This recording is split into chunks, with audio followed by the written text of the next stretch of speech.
Imagine a town swallowed by silence. A place so ordinary it could be anywhere in America. A diner with buzzing neon signs. A church bell that rings at noon. Children riding bicycles down cracked streets. But beneath the quiet surface, something has arrived. Something no one sees until it's far too late. It begins with a single act of violence. A man returns home from work, weary, his lunch pail swinging by his side. His wife greets him at the door. There's no argument, no warning, no sound. Only the sudden flash of blood as he drives a kitchen knife into her chest. He doesn't scream. He doesn't hesitate. His face is frozen in a grotesque calm, as though his hand isn't his own. The neighbors rush in at the sound of her body hitting the floor. They find the husband standing still, staring, his eyes glassy. One of them, a friend, grabs a shotgun from the wall, fires in panic and kills him instantly. For one breathless moment, the house goes quiet. The killer is dead. The nightmare should be over, but it isn't. The man with the shotgun blinks. His pupils dilate. His smile twists. And before anyone can react, he raises the weapon and unloads it into the room. Screams shatter the night. Glass bursts, wood splinters, blood coats the walls. The curse has moved. The demon is inside him now. That is how it spreads. Not like a plague you can outrun, not like a sickness you can cure, but like fire, leaping from host to host, carried forward by violence. One death, one murder, one pull of a trigger, and it owns you. The town doesn't see the pattern at first. To them it looks like madness, a rash of killings by people who had no reason to snap. Mothers slaughtering their children, old men cutting down their neighbors, strangers tearing each other apart in alleys. The police write it off as drugs, rage, stress. They cannot see the truth. They do not understand the rule. Don't kill it, because if you kill it, it becomes you. And so the evil moves in silence. It wears familiar faces. It laughs with the same voices. It waits for someone, anyone, to strike back, to fight, to defend. And when they do, it takes them. This is how horror enters a town. Not as smoke on the horizon, not as shadows in the forest, but as the hand of a loved one turning against you, as the smile of your friend moments before he destroys you. Evil doesn't knock at the door. It walks right in and it never leaves. Don't kill it. Don't even try, because killing it is exactly what it wants. There is only one rule, one truth carved into blood, written in screams, whispered by survivors who never truly survived. If you kill it, you become it. The demon has no shape of its own. It doesn't crawl from shadows or rise from graves. It hides behind the eyes of the living. It slips into a body, twists it, controls it, drives it to murder. And when that body dies, the evil does not die with it. It leaps instantly into the killer. The weapon that ends the host becomes the chain that binds the next. Think about that for a moment. Every instinct you have screams to fight back, to stop the monster in front of you. You grab a gun. You swing an axe. You stab with a knife. But the second you strike the final blow, the second you take its life becomes yours. The rage, the hunger, the bloodlust, now they are inside you. You are no longer the hunter. You are the demon. This is why towns fall. This is why families tear themselves apart. Because no one believes the rule until it is too late. They see a possessed neighbor, a killer in the streets, and they act. They defend themselves. They pull the trigger. And the curse spreads, faster, stronger, unstoppable. Imagine a mother protecting her children. She sees her husband, eyes glowing with madness, swinging a hammer. She shoots him in desperation, saving her kids for only a heartbeat. But the second he falls, she changes. Her breath grows shallow. Her smile sharpens. And now the children have no one to run to. The evil doesn't just kill. It corrupts. It turns love into slaughter. It makes survival the weapon that damns you. The rule is simple. Don't kill it. But simplicity is a trap. Because how do you stand still when death is running toward you? How do you hold back when a knife is inches from your throat? The demon thrives on your instinct to fight back. It waits for your courage, your anger, your desperate attempt to survive. And then it takes you. The worst part isn't that the demon moves. The worst part is that it remembers. Every face it wore, every scream it caused, every murder it committed. When it takes you, it carries their memories, their voices, their guilt. You don't just become its host, you become its history. You feel every kill burning in your veins. The possession rule is not a warning. It is a trap woven into the fabric of survival. You can't win. You can't fight. The only victory is in refusing to strike. But in a world of fear, in a town drowning in blood, who can resist? And that is why it spreads. Because someone always fights back. Someone always breaks. And when they do, the demon smiles. Every story of evil finds its hunters. Men and women who have seen too much, lost too much, lived too long in the shadows. But when the demon comes, there are no chosen saviors, no fearless warriors. Only broken people, reluctant heroes, forced to fight a war they cannot win.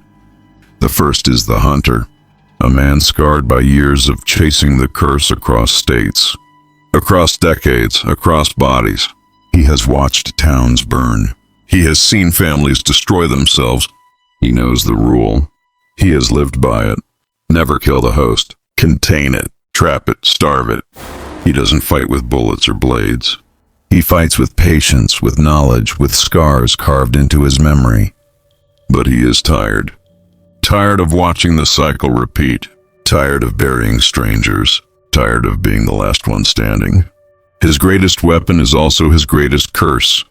He cannot stop chasing it, because if he stops, no one else will understand the danger.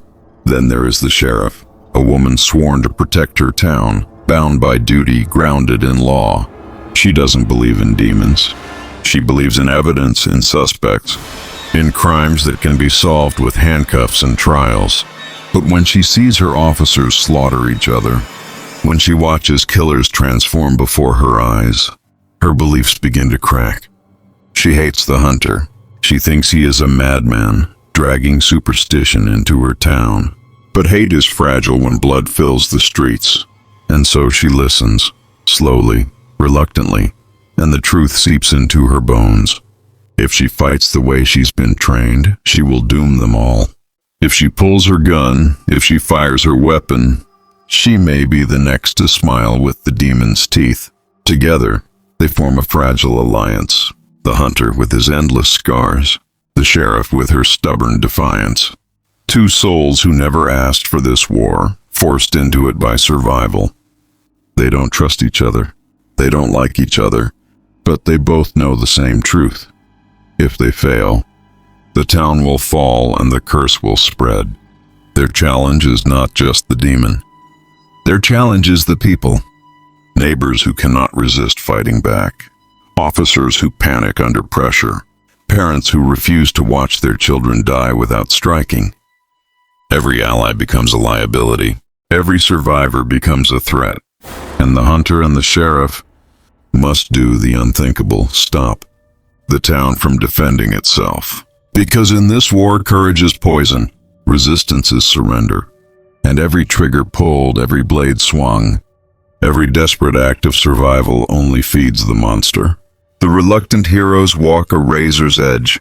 If they act too slowly, the demon kills. If they act too fast, the demon wins. Their only weapon is control. But how long can control last when blood is pouring through the streets? The hunter knows the answer. The sheriff will soon learn.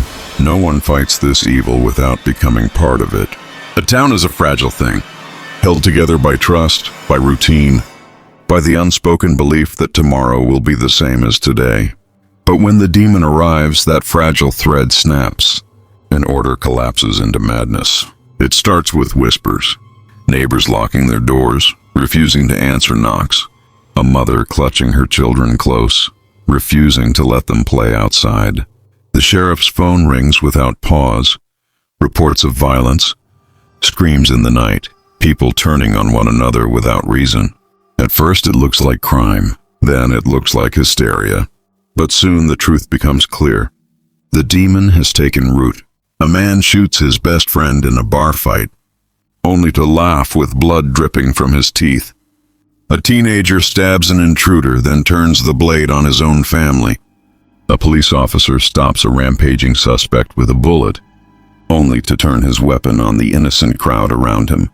The curse is spreading, host to host, murder to murder, faster than anyone can comprehend.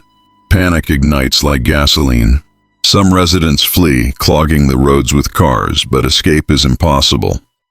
Every accident, every fight, every death along the way feeds the demon, gives it a new body, a new host. Others arm themselves, convinced they can protect their homes.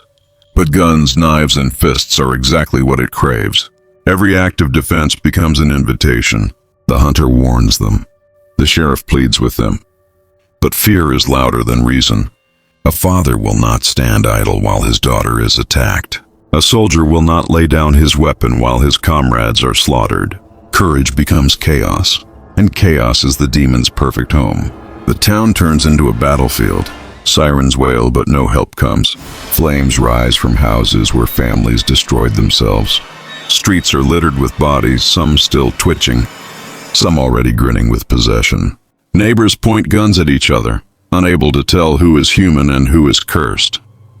The sheriff's deputies disobey orders, pulling triggers that only make things worse. The demon doesn't hide anymore. It doesn't need to. Its laughter rings out from too many mouths, its violence too widespread to contain. It is everywhere, wearing every face, speaking with every voice. The hunter watches it unfold with hollow eyes. He has seen this before. He has seen towns collapse, eaten from the inside. The sheriff, hardened by duty, feels her grip on hope slipping. She cannot save everyone. She may not be able to save anyone. The descent is complete when trust finally dies. When no one can look at their neighbor without seeing a threat. When no one can touch a loved one without wondering if the demon is inside them. The town is no longer a community. It is a feeding ground. And in the silence between screams, one truth remains unshakable. You cannot kill it, and if you try, you only make it stronger. Every story of evil ends with a plan. The hunter knows this. The sheriff knows it too. You cannot kill the demon, but you can trap it, contain it, starve it until it has no voice to speak, no body to wear, no weapon to wield. The plan is simple in design, impossible in execution. Lure the possessed into a sealed chamber. Lock it away. No killing, no blood, no transfer. Just endless silence. The hunter has tried before, and always he has failed. But this town, this night, may be his last chance. The sheriff rallies the few survivors. They bait the demon with screams, with fire, with chaos, leading it toward the trap. The air is thick with smoke. The streets shine red with blood. But they keep moving, forcing the evil into a dead end, a building reinforced, sealed with steel, designed to be its prison. The possessed body follows, grinning, eyes burning with something older than the world. It doesn't fear the trap. It doesn't need to. It has lived 1,000 lives. It has worn 1,000 faces. But still, it steps inside, chasing the voices, the bait, the final lure. And then the door slams shut, bolts lock, chains tighten. For the first time in this endless cycle, the demon is still, contained, powerless. The hunter's chest heaves with something close to victory, something he has not felt in decades. The sheriff lowers her weapon, relief flooding through her bones. For a moment, just one moment, it seems possible. The nightmare is over. But victory is never real. Not here, not with this evil. Inside the chamber, the host throws itself against the walls, screaming with voices that are not its own. Then it stops. Silence, too much silence. The sheriff leans closer, listening. The hunter shouts for her to back away, but it's too late. The possessed smiles in the dark, and then the host collapses. Not killed, not struck down, not ended by violence. It collapses on its own, lifeless, broken. And in that single instant, The curse leaps outward into the one closest, the one who dared to believe they had won. The sheriff gasps, her body shaking, her pupils drowning in black. Her mouth curls into a grin that is no longer hers. The hunter stumbles back, horror etched into his face. He knows the truth. He knows the cycle cannot be broken. The demon is free again. The town burns. The survivors scatter, and the hunter, once again, is left with nothing but failure and fire. He will chase it again. He will hunt it again. But he knows what we all now know. You cannot kill it. You cannot stop it. And if you try, it becomes you. Subscribe for more terrifying stories every day. I'd like, share, and comment your thoughts. Would you survive the rule?